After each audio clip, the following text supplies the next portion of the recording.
Yes, before game I would never sign a draw, although I've heard that we as a club have, I think, not the best record here in London with the games. Everyone told me a point on the road in London is not only a good result. I never would sign a draw before a game because we always play to win. So for that, after a draw, I'm also not dancing on the table tonight. But of course, during this period of the season, when you also have to play the third game within 6 days, and you are 2-0 down on the road, then to go away with 1 point, it's definitely valuable and important and a good point. Yes, QPR deserved to be in lead because we were poor the first 25, 30 minutes. Started okay with the ball, but our defensive awareness, sharpness against the ball was then not there, so we gave 2 easy situations away, throw-in situation, reacted too late, 2 against 1 overload, the cross comes in, not switch on to defend for the second goal, and the first goal was more or less similar, our whole behavior.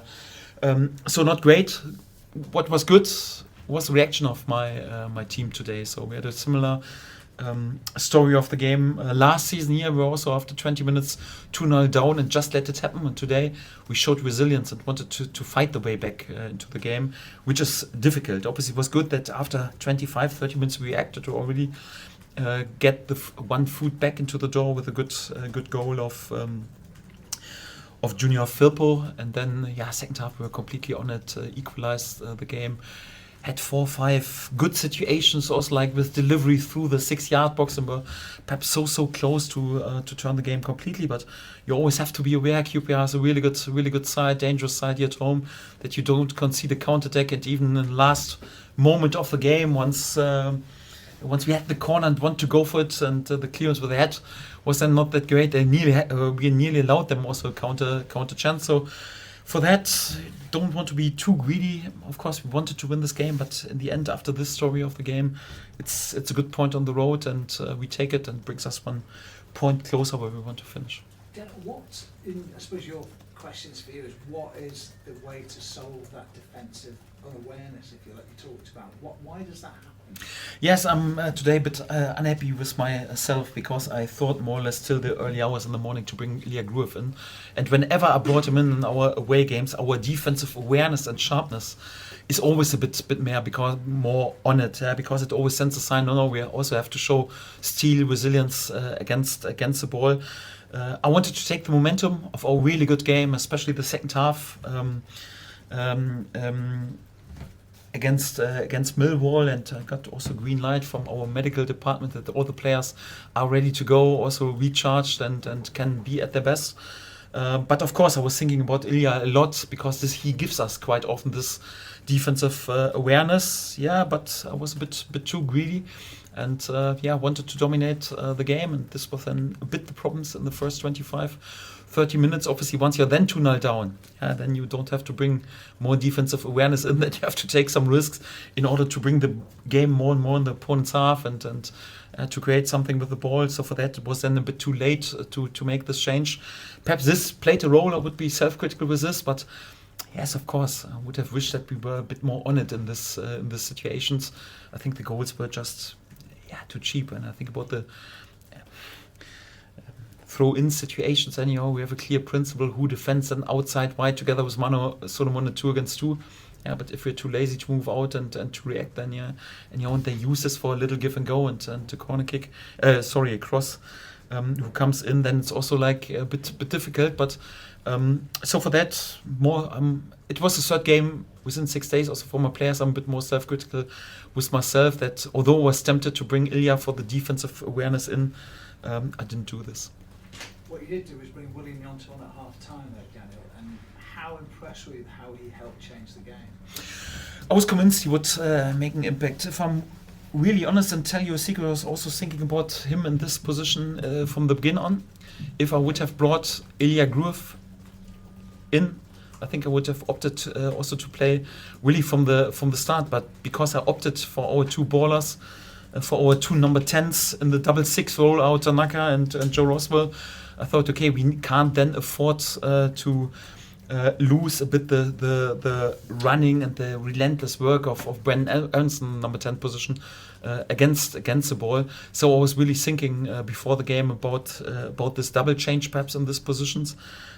Perhaps we would have had a better start if I would have done this, but really looked sharp also in his last substitutions. For him it's a bit difficult because he's of course naturally not a central player. He's more a winger, and we have our in-form wingers with Daniel James and Mano Solomon on his position. It's tough for him, although I like him so much, and he delivers relentless work also in training to improve, and had also some good cameos when he came in. But even before the game I was thinking a bit, although he has perhaps not that much convinced on the number 10 position. We've played him 1 or 2 times already there, and Millwall against the Cup was not the best outcome. But the feeling is he's also learning a bit more and more to create good situation on the center, and this is also what he did in the second half. Perhaps not with this pressing load anyhow, but he played a also decisive pass before we equalized, was involved in this goal, and was a good performance. And thank God he has delivered what I was hoping for. Has Mana calmed down? He looked a bit unhappy about being substituted. Yes, Mano is always unhappy when he's not playing all 97 minutes, but I think he can't complain too much about the game time. He started all the 3 games within 6 days. This is also what I mentioned in one of the last press conferences. You asked me if you substitute anyhow, then you keep the players more happy. If a substitute comes in and plays 10 minutes longer, I guarantee you he's not much more happy because they all want to start. And the others will be more unhappy anyhow because they can't finish the game. So you would just have players happy once they play each and every second of the game. And for that, I quite like also this attitude. He wants to be on it and wants to be rested. He's an important player for us, and also today created a lot. I was hoping for perhaps one lucky punch of Laji Ramazani anyhow, because he can deliver sometimes some magic also when I bring him in. A little problem with my heart when he tried to clear the counter-attack with a header also in the 93rd minute, because we nearly conceded the counter-attack. It was not to be today. 5 minutes after the game everyone is calmed down and ready to go again. I've got a great group, and of course they cannot be also disappointed a little bit when they are not allowed to play each and every second. Finally for me, Daniel, you have a lot of important players, not just Mana Solomon, and a lot of them are out on international duty. Would you do say a prayer now? Anxious time for you? Yes, 2 or 3 prayers. I hope that they come back with good memories and good results, and also in a good mood, cleared the head a little bit, and hopefully also without injuries. It will allow ourselves also to bring a few players a bit closer to the team. Hopefully Isna Badu, Max Wöber and Patrick Bamford, to get them a bit closer in this upcoming 2 weeks. Important players for us. It's crazy how long we have to play without our captain, without our most important player, Isna Badu, during this season.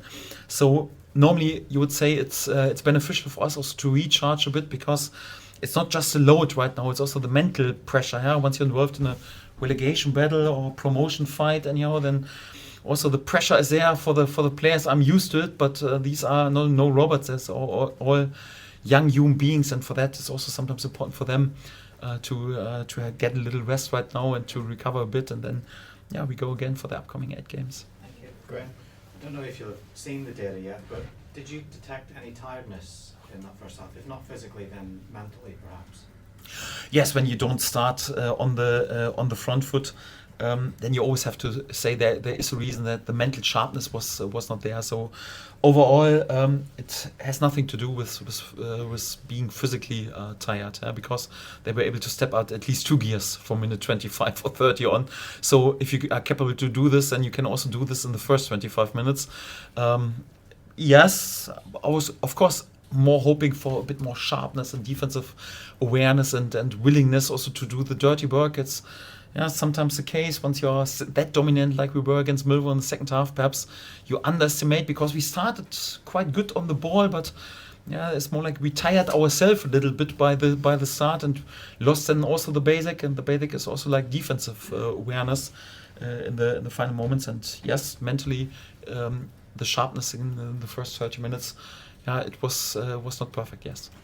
When you talk about Willie not quite having convinced as a 10, what would you say are the steps for him to become that player, or to convince you that he's ready? No, I wouldn't say not have convinced as a 10. The problem for him is more or less he has never really played as a number 10 in the possession side. He always played as a winger or in his early years and as a striker. And also like his physical output is different. It's more like We can't afford in the center, whatever, to cover just on this position, whatever. Not enough distance in the pressing, and it's the heart of the game. You have to be capable also like to shift and to run and to start the pressure. And if you then have also perhaps the setup with the 2 number 6s are more ballers and not like defensive machines, then you can't afford more like an old school number 10 who is just standing and waiting till he gets the ball.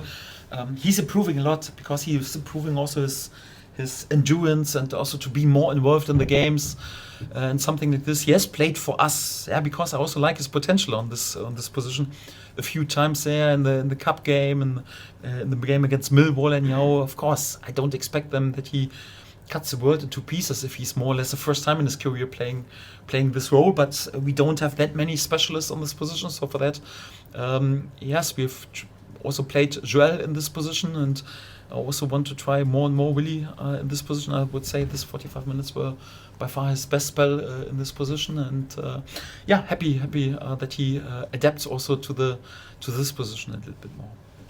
We spoke about last year's game and Thursday's press conference. After half an hour, did you quite believe what you were seeing, and it looked like it was happening again, didn't it? Just happens in football, huh? But this also as unhappy as I was with the first 30 minutes, and I was pretty critical also at halftime. But even after the game, I told the lads, listen, this has to be also a bit the difference, because it was more or less the same story of the game last season. We were, after 20 minutes, 2-0 down, and we let it happen today. We showed resilience and togetherness, and found 1 and 2 more gears during the game. And this is what I like a lot, especially during such a busy spell anyhow. And his credit to the team spirit, credit to the togetherness, lots of praise for them. But doesn't mean that next game I also want to start not that defensive aware like we were today in the first 30 minutes. Saying this, still keeping in mind that QPR went there on it, a really good side, especially also here at home. They had top-class performances anyhow, and we know this team is always capable also to go on a run of 5-6 wins in a row. The last unlucky results were always just with 1 goal, so we know that we face a really, really strong opponent, and for that, not happy with the first 25 minutes, yes, but overall it's definitely a good point for us on the road. How was Brenden at half-time after the error that he made? I clearly didn't want to do it, but how was his head up? Yes, he was, of course, disappointed. So he always puts a shift in, and his workload against the ball is outstanding. I think also he was unlucky last games. He assisted to 2 goals anyhow, and then the assistant had an idea and ruled it out. Today sadly he had an assist, but for the opponent's team, of course, he would have preferred to handle different. I like that he runs back, wins the ball back in our own box, but of course he has to be then more aware, more tidy with his pass. Of course he was disappointed, and then for that he doesn't need more stick from myself. It's more like give him a hug, and of course he was also disappointed that he had to come off, but we wanted to take more risk and wanted also then to use Willy in this position, and thank God it paid off. Daniel, it's last season, I don't want to remind you, but you got 90 points from 46 games. You had Ipswich and Leicester just in front of you. You had a really good season. This year it's the same thing with Leeds, obviously.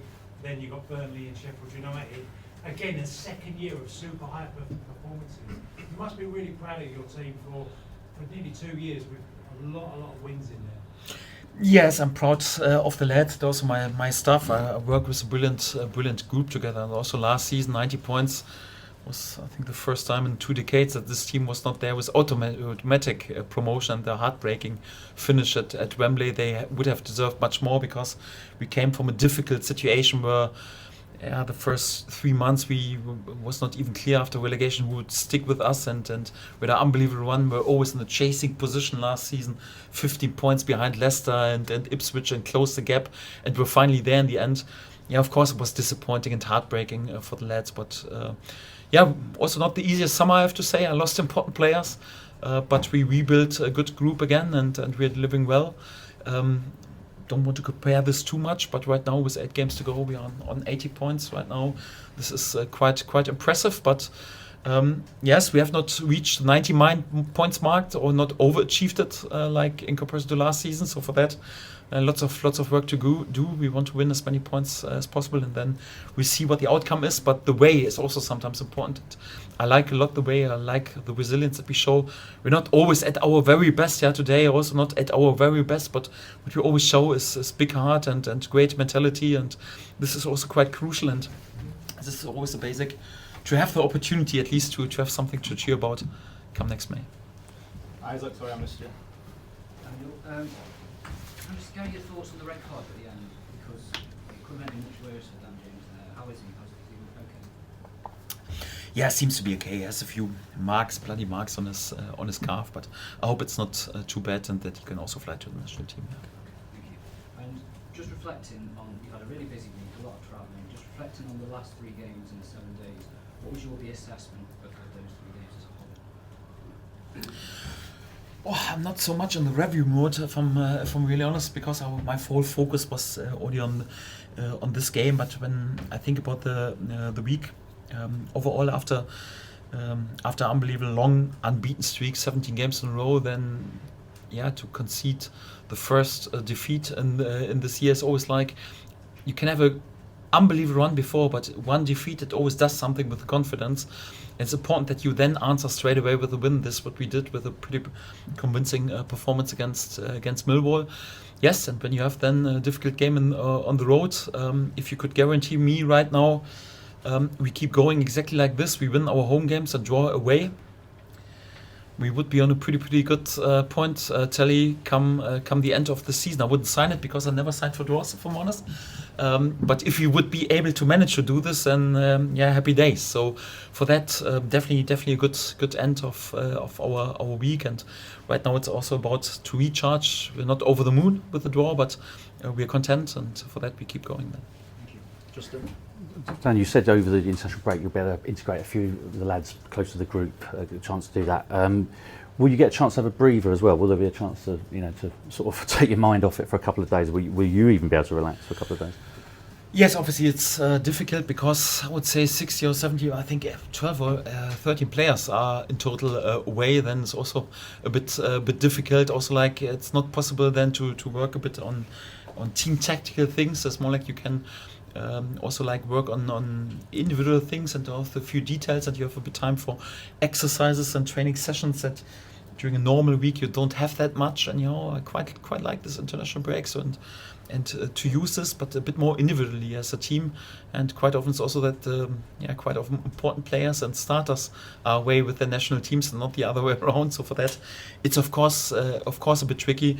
Yes, we will definitely allow ourselves also to calm the load a bit down in the first week, but then from the middle end of this week, then we'll be on it also with concentrated, focused work, and this leads then more and more day by day into a setup. I will just have the group together then from over next Thursday, or I think the last one just Friday, back in training to prepare more or less for next home game on Saturday. But it is what it is. We're also used to it, and for that, no complaints.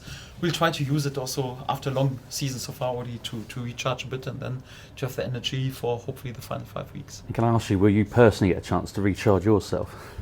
No, as a manager, Martin knows this, so you just enjoy the summer break. You just switch off when there's a summer break and you don't have to worry about this. So yes, of course, we'll also have a bit more free time anyhow, but then quite often you use it perhaps also like in order to do a bit planning for the next season or whatever. So yes, of course, you have a bit more time, and it's also important that you try to recharge a bit and enjoy this a little bit, because you can't be like a candle who is always burning from 2 sides. We do this in our job anyway. So for that, you need to use also this moment to recharge a bit. I try my best, but I won't stop working just in a bit more relaxed circumstances. Lovely, Last thanks. one at the very back. Afternoon, Daniel. I think the cliche is pressure is a privilege. Given your position in the table and how close everything is that your message for the players to relish the pressure instead of be afraid of it? Pressure is a privilege. I quite like it. Well done.